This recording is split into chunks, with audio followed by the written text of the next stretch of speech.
مجھے وہ آدمی یاد آتا ہے جس نے اپنے ماں باپ کو قتل کر دیا۔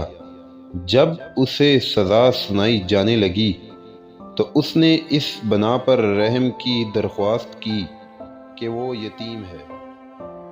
اگر مزدور نہ ہوتے تو سرمایہ دار کبھی جنم نہ لے سکتا۔ یہ صرف انہی کی محنت کا نتیجہ ہے۔ تم اپنے آپ کو آلودہ کیے بغیر کسی شخص کو گندی نالی میں دبا کر نہیں رکھ سکتے۔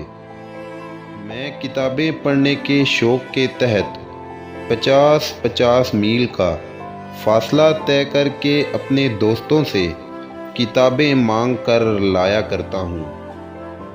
جہاں تک ممکن ہو کتابوں کا بغور مطالعہ کرو۔ ہر وقت کام میں منہمک رہو کہ کامیابی کا سارا راز اسی میں پوشیدہ ہے۔ مجھے یہ خبر نہیں کہ میرا دادا کون تھا۔ مجھے اگر تشویش ہے تو صرف یہ ہے کہ اس کے پوتے کو کیا ہونا چاہیے۔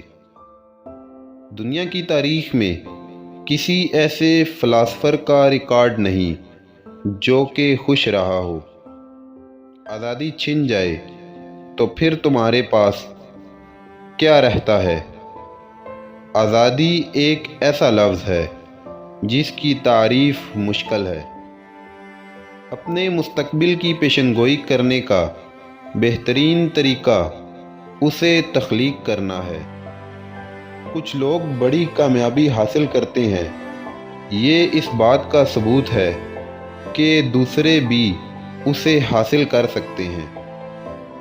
آخر میں یہ آپ کی زندگی کے سال نہیں ہیں جو شمار ہوتے ہیں، یہ آپ کے سالوں میں زندگی ہے۔ اسے تنقید کرنے کا حق ہے جس کے پاس مدد کرنے کا دل ہو۔ جب میں اپنے دشمنوں کو اپنا دوست بناتا ہوں تو کیا میں انہیں تباہ نہیں کر دیتا؟ تقریباً تمام انسان مشکلات کا مقابلہ کر سکتے ہیں، لیکن اگر آپ کسی انسان کے کردار کو پرکھنا چاہتے ہیں تو اسے طاقت دیں۔ میں نے جو کچھ بھی سیکھا ہے سب کتابوں سے سیکھا ہے۔ وقت نکال کر کوئی قیمتی چیز ضائع نہیں کی جا سکتی۔ مجھے درخت کاٹنے کے لیے 6 گھنٹے دیں اور میں پہلے 4 کلہاڑی کو تیز کرنے میں صرف کروں گا۔ ہم شکایت کر سکتے ہیں کیونکہ گلاب کی جاڑیوں میں کانٹے ہوتے ہیں، یا خوش ہو سکتے ہیں کیونکہ کانٹے دار جاڑیوں میں گلاب ہوتے ہیں۔ اس بات کو یقینی بنائیں کہ آپ نے اپنے قدم صحیح جگہ پر رکھے ہیں، پھر مضبوطی سے کھڑے رہیں۔ ناکامیوں کا امکان ہمیں روک نہیں سکتا۔ میں تیاری کروں گا اور ایک دن میرا موقع ضرور آئے گا۔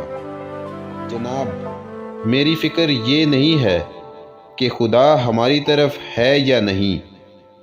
میری سب سے بڑی فکر خدا کی طرف ہونا ہے، کیونکہ خدا ہمیشہ صحیح ہے۔ آج سے بچ کر کل کی ذمہ داری سے بچ نہیں سکتے۔ ایک نسل میں اسکول کے کمرے میں جو فلسفہ بیان ہوگا، اگلی نسل میں وہی حکومت کا فلسفہ ہوگا۔ ہمیشہ یہ بات ذہن میں رکھیں کہ کامیابی کے لیے آپ کا اپنا عزم کسی دوسرے سے زیادہ اہم ہے۔